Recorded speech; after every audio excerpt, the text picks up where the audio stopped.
Alors, dans cette vidéo, on va parler de l'interaction en classe, hein, dans la classe virtuelle, et plus précisément de la création de petits groupes, hein, pour permettre à nos élèves de pratiquer par deux ou par trois, et de réellement créer donc une classe communicative, hein, où les élèves peuvent s'exprimer, parler au maximum.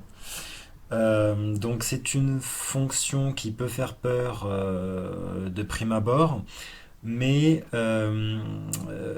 c'est en fait très facile et très contrôlable. Donc il faut vraiment dépasser cette petite angoisse de la première fois. Et en fait, ce dont on se rend compte, c'est que les élèves adorent ça, ils adorent ça, et que le prof aussi, en fait. Donc tout le monde aime ça. Vraiment, une fois qu'on connaît la chose et qu'on n'a plus peur de créer ces petits groupes et de faire travailler nos élèves par deux ou par trois ou par quatre, enfin peu importe, mais une fois qu'on a passé ce cap et que vraiment on est habitué à cette pratique-là, on peut plus s'en passer et les élèves ne peuvent plus s'en passer non plus. C'est vraiment quelque chose qui rend la classe extrêmement vivante et les élèves adorent parler entre eux, se retrouver seuls en fait, hein, par deux, par trois, dans ces réunions parallèles pour échanger, communiquer, parler. Donc c'est vraiment, ça transforme complètement la classe et c'est pour ça que donc on fait cette vidéo et que ce tutoriel et qu'on tient à ce que tout le monde puisse utiliser cette fonctionnalité, c'est que vraiment ça transforme la classe de façon très très positive. Donc je vais continuer juste une minute sur la théorie. Concrètement, lorsqu'on est dans le canal général et qu'on ouvre une réunion, comme je vais le faire tout de suite, on est donc dans notre salle de classe principale.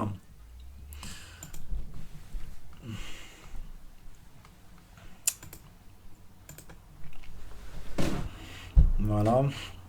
Là donc je suis avec mes élèves, d'accord. On est tous dans la même salle et c'est pas possible de parler tous en même temps. C'est pas possible en fait. C'est pas possible de le faire comme on le ferait par exemple, au centre de langue, dans une véritable salle de classe. Là, oui, on peut se permettre de diviser les étudiants et de leur demander de pratiquer par deux ou par trois ou plus, etc., par petits groupes. Ce qui se passe, c'est que c'est en général un peu la cacophonie parce que tout le monde parle, mais on s'y retrouve. C'est-à-dire que les étudiants qui pratiquent entre eux, ils entendent du bruit à côté, mais ça ne les dérange pas. Ils peuvent quand même pratiquer par deux, par trois en petits groupes. Sur Teams, c'est pas possible. Pourquoi? Parce que lorsque j'entends mes élèves parler, je les entends tous avec le même volume. Par conséquent, si tout le monde parle en même temps, c'est la cacophonie, donc c'est juste impossible. Donc l'idée c'est quoi dans Teams? C'est de créer des salles de classe séparées, enfin comment dire, parallèles, et d'envoyer nos étudiants dans ces salles parallèles pour qu'ils discutent entre eux, pour qu'ils soient isolés. Donc à chaque fois je prends cette image. C'est un peu comme si vous étiez dans une grande salle à l'Institut français, une salle qui peut recevoir jusqu'à 14-15 élèves, et que, vous savez, il y a des petites salles pour les one-to-one. C'est un peu comme si vous envoyiez vos élèves par deux ou par trois dans ces petites salles, tout en laissant leurs affaires dans la salle principale. Ils n'ont pas besoin de prendre leurs cahiers, leurs livres, leurs sacs, leur café, etc. Ils peuvent tout laisser dans la salle principale. C'est leur salle où ils vont revenir de toute façon lorsqu'ils auront fini. Mais vous les envoyez temporairement dans ces petites salles pour discuter tranquillement. C'est ça qu'on va faire dans Teams. On va créer des canaux avec des réunions dans chacun de ces canaux qui seront donc autant de salles de classe, de mini-salles de classe dans lesquelles on va envoyer nos étudiants pour pratiquer. Et ça va leur permettre de pratiquer tranquillement sans être dérangés par les autres. Et donc, voilà. Et nous, en tant que professeurs, vous verrez, c'est extrêmement facile. On va pouvoir passer d'une classe à l'autre en un simple clic pour les écouter parler. hein, pour noter éventuellement les erreurs. Donc nous, en fait, ils verront qu'on est là lorsqu'on arrive, mais ils n'auront pas à interagir avec nous. L'idée, c'est qu'ils communiquent entre eux. Le prof, il passe de salle en salle pour écouter les élèves parler et pour noter éventuellement des erreurs, l'idée étant, pourquoi pas, de faire ensuite une correction des erreurs que vous avez entendues lorsque tout le monde revient en classe entière, ou si vous avez envoyé vos étudiants dans ces petites salles pour faire un exercice ensemble, pour travailler par deux en binôme, pour ensuite donc faire la correction générale en classe entière lorsque tout le monde est de retour dans la salle principale. Voilà, alors on va passer à la pratique. Donc j'ai dit que l'idée c'était de créer des salles de classe parallèles pour que nos étudiants puissent aller y travailler en petits groupes. Donc si on traduit ça en termes de Teams, ça veut dire qu'on va créer des canaux, hein. On va des channels, on va créer des canaux et dans ces canaux on va démarrer des réunions parallèles. Donc dans Teams, on peut créer jusqu'à 3 ou 4 je crois, réunions parallèles, donc réunions en même temps. On ne peut pas en créer plus. Donc ça veut dire que, tout en gardant la salle de classe principale, donc ça veut dire que voilà, si vous divisez par exemple le nombre de vos étudiants par 3 ou 4, vous voyez à peu près combien d'étudiants il faut que vous envoyez dans chaque salle de classe pour tous les faire travailler. Donc l'idée, encore une fois, on va créer des canaux. Et ces canaux, ça va nous permettre de canaliser nos étudiants dans ces autres réunions, en fait, hein, dans ces autres salles de classe parallèles. Et donc on va voir comment on fait. Donc ce que vous pouvez faire dès le début lorsque vous créez une classe, lorsque vous créez une team, que vous l'ajoutez, que vous créez une réunion dans le calendrier, dans la foulée, vous pouvez déjà créer ces canaux, hein. Donc, alors comment faire? C'est très facile. Donc dans les options de la classe, donc là je reste sur mon Twice à 2.3 qui me sert d'exemple. Dans les options de la classe, les trois petits points, vous pouvez ici ajouter un canal. Alors un canal ou une chaîne, peu importe, Add Channel. Donc si je clique, ça va me demander de nommer, de donner un nom à mon nouveau canal. Et là, encore une fois, je vous présente ma façon de faire, mais on fait comme on veut. Moi j'appelle ça des groupes, donc je vais appeler ça groupe 1 par exemple. Voilà, et je vais en créer un deuxième. Alors je peux en créer plus, hein, je peux en créer encore un troisième, pourquoi pas. Mais bon, on a des petites classes, hein, on a des 9 élèves maximum à l'institut sur Teams, donc on n'a pas besoin de créer plein de groupes, enfin plein de canaux. Là, je vais l'appeler groupe 2, celui-là. Donc, si je compte que j'ai un canal général, un groupe 1 et un groupe 2, ça me permet déjà d'avoir 3 réunions en même temps. Hein, je considère que je peux aussi laisser 2-3 élèves dans ma salle de classe principale pour parler tout seul entre eux. Donc, déjà, là, si je considère que mon groupe doit faire maximum 3 élèves, je vois que 3 fois 3, 9. Voilà, je peux déjà, rien qu'avec en créant deux groupes, je peux déjà avoir de quoi faire travailler mes étudiants par 3 si j'ai 9 élèves. Alors, une petite chose que j'ai oubliée et qu'on va rajouter tout de suite, donc quand on a oublié de faire quelque chose, on peut toujours éditer, hein, à partir de plus d'options. Ce que je vais faire, c'est que là, je vais venir dans éditer la chaîne, éditer le canal, et je vais cliquer sur montrer à tout le monde en fait, hein. Montrer cette chaîne à tout le monde. Je vais enregistrer. Je vais faire pareil pour mon groupe 1. Voilà. Montrer automatiquement à tout le monde. Sinon, en fait, lorsque vous ajoutez une chaîne, par exemple groupe 3, vous pouvez tout en bas ici cliquer sur cette option, donc montrer automatiquement à tout le monde, hein. Voilà. Donc là, j'ai créé un troisième groupe que je vais supprimer tout de suite parce que j'en ai pas besoin, ça fait un peu trop.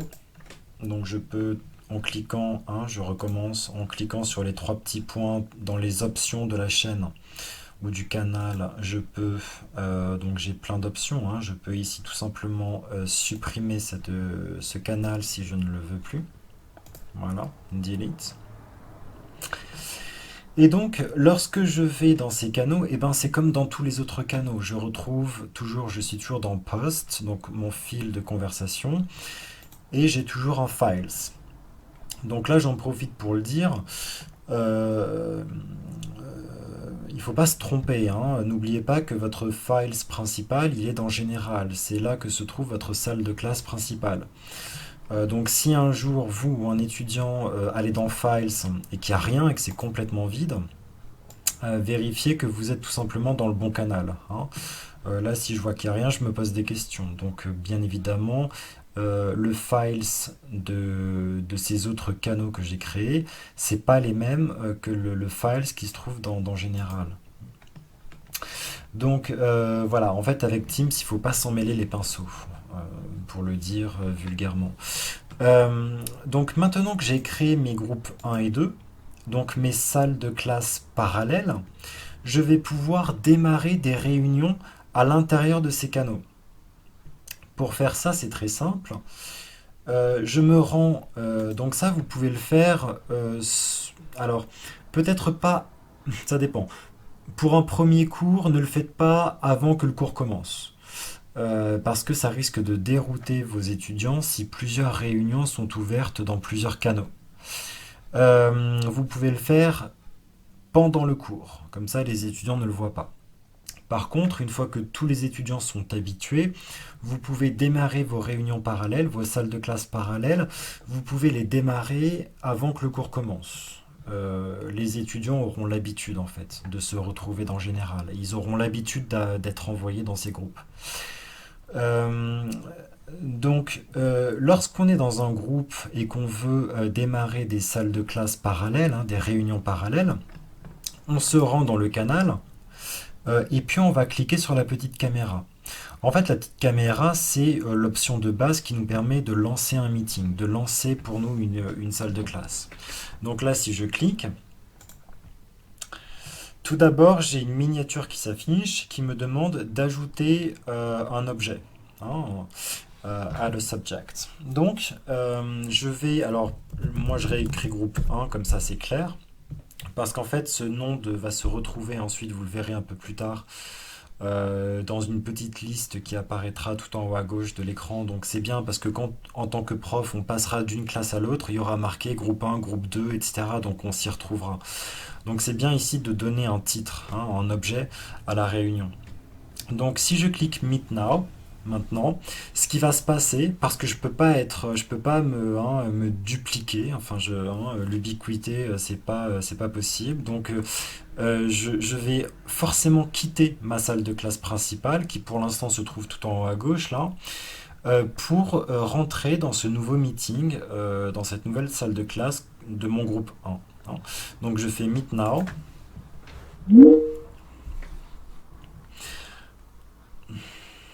Voilà. Et là, je suis dans mon groupe 1. Je suis dans mon groupe 1. Je suis dans un meeting parallèle. Je vais le quitter tout de suite, mais je ne quitte jamais en cliquant sur raccrocher. Je n'ai pas besoin de faire ça.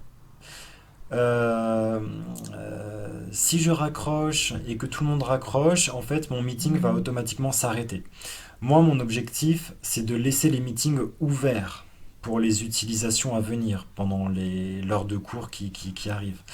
Donc, je vais jamais, ne cliquez jamais sur ce raccrocher. Vous allez simplement sortir de la salle de classe, comme si vous sortiez de la salle 35. Enfin, je veux dire, c'est vraiment pareil. Là, le bouton Teams, ça vous permet d'ouvrir la porte et de sortir. Vous allez dans Teams et vous voyez maintenant que non seulement mon général a toujours sa petite caméra, ça veut dire qu'il y a un meeting en cours dans général, mais maintenant il y a aussi le meeting en cours il y a un meeting en cours dans groupe 1. Et vous voyez que le groupe 1, bah, il apparaît, il a dans mon fil d'actualité, et si je veux, je peux join pour rentrer dedans. Maintenant, pour mes élèves, je prépare la classe là, hein, donc je vais leur créer encore une salle de classe, hein. Donc je vais aller dans mon groupe 2. Pareil, je lance une réunion, je lance une salle de classe. Je l'appelle groupe 2 et je meet now pour rentrer à l'intérieur. Voilà, là maintenant je suis dans mon groupe 2. Hein. Si je sors de ma salle de classe, je vois maintenant qu'il y a dans mon Twice A2.3, il y a trois petites caméras. Il y a trois réunions actives. Donc, il y a trois espaces que je peux utiliser pour diviser mes étudiants et les faire parler entre eux. Encore une fois, là, si j'ai 9 étudiants, ça me permet de faire 3, 3, 3. Je vais revenir à l'intérieur de mon groupe 2. Donc vous pouvez à tout moment comme ça, en sortant et en cliquant sur Join, rentrer dans la réunion que vous aviez ouverte. En fait, tant que vous n'avez pas raccroché, ces réunions restent ouvertes. Tant qu'il y a quelqu'un dedans, ça reste ouvert. Alors là, il y a alors, plusieurs choses à dire. Tout d'abord, vous voyez que vous avez tout en haut à gauche, à partir du moment où vous avez rejoint plusieurs réunions, plusieurs salles de classe, et que vous n'avez pas raccroché, vous êtes toujours dans toutes ces salles en même temps, en quelque part. Et comment dire, vous n'y êtes pas, mais en fait, vous êtes quand même lié à elles, parce que vous n'avez pas raccroché. Donc vous êtes toujours quelque part dans ces salles. Ou en tout cas, vous gardez le lien vers ces salles. Et d'ailleurs, si vous regardez tout en haut à gauche, toutes les salles que vous avez visitées, en quelque sorte, euh, tous les meetings que vous avez rejoints sans raccrocher, vous en avez la liste ici, en haut à gauche. Ce qui fait que vous pouvez passer d'un meeting à l'autre euh, sans sortir via Teams. Là, par exemple, je retrouve mon groupe 1. Je vous rappelle que là, maintenant, je suis dans le groupe 2, hein. Donc, je retrouve mon groupe 1 ici et ma salle principale avec mon Twice tout en haut. Si je veux rejoindre ces salles en un clic, j'ai juste à appuyer sur le bouton Play, ici, le triangle violet. Si je veux les quitter définitivement, je peux raccrocher, mais ça sert absolument à rien, hein, c'est pas le but. Donc, vous, ça va vous permettre en tant que prof de passer d'une salle à l'autre très facilement. À partir du moment où les réunions sont ouvertes, vous pouvez passer d'une salle à l'autre en un clic. Donc là, c'est ce que je vais faire. Par exemple, je vais cliquer sur groupe 1 et je vais rejoindre le groupe 1.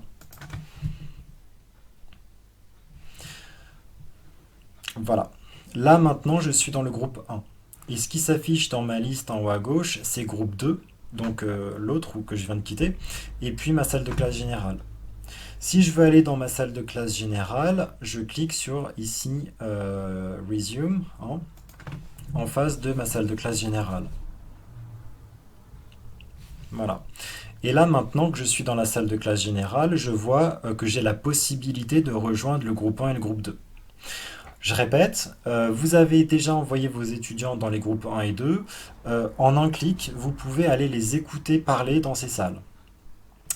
Alors, franchement, c'est génial. Lorsque les étudiants se retrouvent entre eux, ils parlent énormément, chose impossible lorsqu'on est en classe entière. Ils ont beaucoup de plaisir. Alors moi, je parle à la fois en tant qu'étudiant parce que j'ai expérimenté la chose plein de fois avec mes autres professeurs. Et en tant que prof, je vois mes étudiants parler, ils adorent ça. Donc les étudiants adorent et franchement, en tant que prof, c'est génial aussi. Il y a quelque chose d'assez intéressant à arriver comme ça, à débarquer dans un groupe et à les écouter parler. Il y a quelque chose de presque machiavélique. Enfin, on arrive en plein milieu d'un truc et puis on les surprend en train de discuter. Enfin, c'est génial en fait. C'est vraiment une expérience qui est vraiment très très intéressante. Euh, Ce qui m'amène à parler là des participants. Donc là, moi, j'ai pas d'exemple, hein, j'ai pas de cobaye dans ma classe. Tout le monde est hors ligne. Mais lorsque je suis avec mes étudiants, si je suis tout seul là dans mon groupe, tous mes autres, enfin tous les étudiants vont apparaître comme on hold. Et ça, je crois savoir que pas mal d'entre nous, pas mal de collègues ont été, enfin n'ont pas vraiment compris le on hold. L'un des sens de on hold, euh, ça veut dire que les personnes sont dans Teams et elles sont actives, mais dans une autre réunion. Donc elles sont là, mais pas dans la même salle que vous. Donc moi, mes étudiants que j'ai envoyés dans le groupe 1 et dans le groupe 2, ils vont m'apparaître dans ma liste ici comme on hold. Ça veut dire que voilà, ils sont là, mais ils sont dans une autre salle. Ils sont dans une autre salle de classe. Si je vais dans le groupe 1, au niveau de mes participants, tous ceux qui sont dans le groupe 1 vont apparaître normalement dans Currently in this meeting, mais ceux qui sont dans le groupe 2 vont apparaître on hold. Et quand je vais aller dans le groupe 2, ceux qui sont dans le groupe 2 vont apparaître normalement, et ceux qui sont dans le groupe 1 vont apparaître on hold. Donc quand vous avez des étudiants on hold, ça veut dire qu'ils sont dans une autre salle, dans une autre réunion. Euh, voilà. Comment faire une activité? C'est assez simple en fait. Une activité, peu importe l'objectif de l'activité, la modalité peut être à peu près toujours la même. L'idée c'est de... le plus simple en fait, c'est de dire, donc vous donnez, par exemple là, je vois que j'ai Cécile, Isabelle, Noël et Clémence. Je peux très bien dire, Cécile et Isabelle, vous allez dans le groupe 1. Hein, donc vous donnez les instructions de votre activité, enfin vous expliquez en classe entière, et puis vous dites, ok, bah maintenant que c'est compris, je vous ai déjà ouvert un meeting dans le groupe 1 et 2. Cécile et Isabelle, maintenant vous allez dans le groupe 1, et Noël et Clémence, vous allez dans le groupe 2. Et vous pouvez donner comme instruction, là il y a plusieurs façons de faire aussi. Par exemple, là je vois sur mon ordinateur qu'il est 22h28. Si mon activité dure 4 minutes, je peux leur dire à 32 vous revenez. Hein, à 22h32, vous êtes de retour dans la salle principale. Alors en général, c'est pas le cas. Pourquoi? Parce qu'en fait, vous le verrez, vos étudiants vont tellement aimer ça qu'ils vont parler, parler, parler, parler, et en fait, ils ne vont pas regarder l'heure. Donc, vous, en un clic, vous pourrez, alors moi, c'est ce que je fais à chaque fois, aller les voir et leur dire, bon, ben là, c'est l'heure, hein, il faut revenir. Donc, en général, les conversations sont passionnées, ils adorent ça, et vraiment, vraiment, vraiment, ça transforme, je répète, la salle, le cours, en fait. Ouais, c'est vraiment une expérience formidable, et c'est vraiment dommage de s'en priver quand on fait cours en ligne. Que dire de plus que je n'ai pas déjà dit? Non, voilà. Encore une fois, si par exemple là on est en plein milieu du cours et que j'ai pas créé mes meetings, je dis bon ben par exemple Cécile, Isabelle, vous allez dans le groupe 1, Noël et Clémence dans le groupe 2. Attendez, j'ai pas encore créé les réunions, vous pouvez y aller dans une minute le temps que je crée les salles et ensuite vous allez dans Teams. Euh, Voilà. Et puis, en deux temps, trois mouvements, vous pouvez dans chaque groupe lancer à partir de la caméra un meeting. Et voilà, ensuite vos étudiants vont y aller. Je pense avoir fait le tour. Donc c'est vraiment pas si compliqué que ça. Encore une fois, vous créez des canaux. Et une fois que c'est fait et c'est fait pour toujours. Vous n'avez plus besoin de le faire. La seule chose que vous aurez besoin de faire à chaque début de cours ou pendant le cours, c'est de venir dans Teams, de ressortir de votre salle principale, de votre réunion, pour lancer des meetings parallèles, hein, pour lancer des salles de classe parallèles. Voilà. Que dire de plus? Vos étudiants, pendant qu'ils sont dans leur groupe, peuvent bien évidemment sortir eux-mêmes de leur groupe pour aller dans Files, Notes, pour chercher des documents, pour faire une réécoute, pour relire une note, etc. Et puis ils peuvent par eux-mêmes donc soit à partir de cette liste ici de revenir dans Général et cliquer Join pour revenir dans la salle de classe, ou alors tout simplement pour eux aussi il y aura cette petite liste là de toutes les réunions ouvertes, ils pourront simplement en un clic revenir dans la salle principale. Donc ça, il suffit de l'expliquer aux étudiants lors du premier cours. Donc lors du premier cours, ce que je vous conseille de faire, c'est tout simplement de faire un partage d'écran. Vous faites un partage d'écran, comme ça. Vous partagez donc votre fenêtre de Teams. Voilà ce que je suis en train de faire là. Et puis vous les accompagnez. Alors en français ou en anglais, mais l'idéal c'est qu'ils comprennent, hein. L'idée c'est de ne pas perdre de temps avec ce genre de détails techniques. Vous leur expliquez.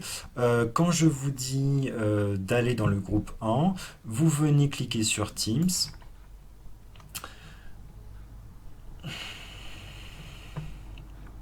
Vous allez dans le groupe numéro 1. Vous verrez qu'il y a une petite caméra avec un meeting en cours d'ailleurs, et vous cliquez sur Join pour rentrer dans votre meeting. Lorsque vous avez fini, lorsque je vous demande de revenir, vous cliquez sur Teams pour revenir ici, vous revenez dans Général, et vous cliquez sur Join. Donc vraiment, c'est exactement comme ouvrir la porte, sortir et aller dans l'autre salle. Et puis quand on est dans l'autre salle, pareil, ouvrir la porte, sortir et revenir dans la salle principale. Je change de salle en fait, ni plus ni moins.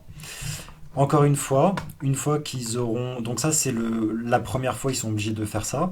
Une fois qu'ils seront déjà rentrés dans des salles, automatiquement s'affichera en haut à gauche ce raccourci avec toutes les salles, toutes les réunions dans lesquelles ils sont, entre guillemets, et ils pourront passer de l'une à l'autre en un clic.